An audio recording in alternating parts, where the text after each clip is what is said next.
మోర్చా ఆధ్వర్యంలో పరిగి నుంచి మొదలు పెడితే 4 జిల్లాలు 10 జిల్లాలు తిరిగితే ఎక్కడ పోయిన కళ్ళాలల్లా రైతుల కళ్ళాలల్లా ఒక్క రైతు కళ్ళల్లో కూడా ఆనందం చూడలేదు. ఎక్కడ చూసిన కన్నీళ్ళు, కళ్ళాలు, నీళ్లు, అకాల వర్షాలతోని.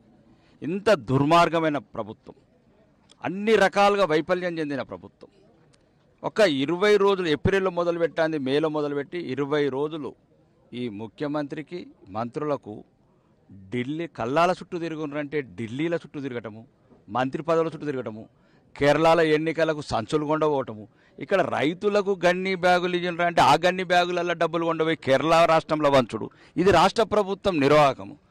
తెలంగాణ ప్రజల గోస, రైతుల గోస చూస్తే కానీ ఇప్పుడు అన్న చెప్పినట్లు 70 సంవత్సరాలు ఏం చేసినారు? 6 సార్లు గెలిచిండు ఆ మంత్రిని. గెలిచింది దేనికి?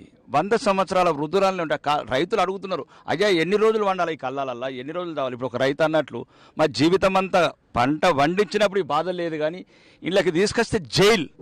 అంటే ఈరోజు తెలంగాణలో ఉన్న రైతులు ఈ మార్కెట్ యార్డ్లు కావచ్చు, రోడ్ల మీద కావచ్చు, ఒక జైళ్ళ కన్నా ఇక్కడ నరకం అనుభవిస్తున్నారు. రాత్రి బవళ్ళు ఇక్కడనే పడుకోవటం, మొత్తం ఇంటిళ్ళ పాదులు మొత్తం ఇక్కడనే మార్కెట్ యార్డ్ల నెల రోజుల నుంచి పడుకుంటే ఇప్పుడే చెప్తారు ఆ నూకలు, ఒకవైపు ఏమో నూకలు, ఒకవైపు ఏమో మొలకలు. ఇది ఈరోజు తెలంగాణ రైతు సంగతి.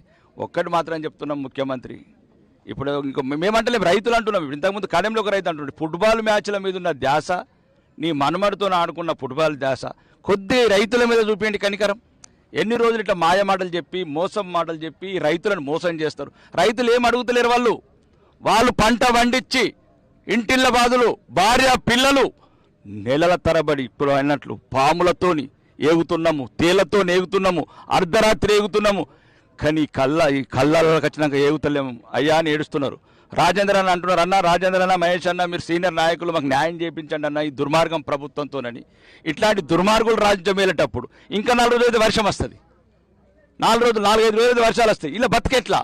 కాబట్టి ఈ ప్రభుత్వానికి, దుర్మార్గమైన ప్రభుత్వానికి, ఈ మోసపూరిత ప్రభుత్వానికి, ఈ యొక్క కసాయి కన్నీళ్లు లేని ప్రభుత్వానికి, ఈ రైతుల పట్ల మేము నిన్ను అందగుంటాము చివరి గింజ కొనే వరకు. ఒకవేళ ఈ తరుగు కూడా ఏదైతే 10 కిలో తిత్తున్నారో ఈ 10 కిలోల శాతం కూడా మీరే ప్రభుత్వం కట్టించాలా. రేపు జరగబోయే నష్టం, ఏ నష్టం జరిగినా, ఒకవేళ తరుగు కానీ, ఇంకా పరుగు కానీ, తేమ కానీ, ఇవన్నిటికీ నష్టాలకు మీరే కారణము, మీరే బాధ్యత వహించాలా. అన్ని రకాలుగా ఈ తెలంగాణ రైతాంగానికి అండగా ఉండి చివరి గింజ కొనే వరకు మిమ్మల్ని వెంబడిస్తాము, వేటాడతాము. మిమ్మల్ని మొత్తం రైతు ఉద్యమాన్ని తీసుకొచ్చి ఎక్కడెక్కడైతే మీ రియల్ ఎస్టేట్ వ్యాపారాలు ఉన్నాయో అవన్నీ ఒక దెబ్బకు పటాలు మంచి చేసే బాధ్యత ఈ తెలంగాణ రైతాంగం తీసుకుంటే. రైతుల కన్నీళ్లు ఈ రాజ్యానికి మంచిది కాదు. మంత్రులు నోటికొచ్చినట్టు మాట్లాడుతున్నాడు, హెలికాప్టర్లో తిరుగుకుంటా.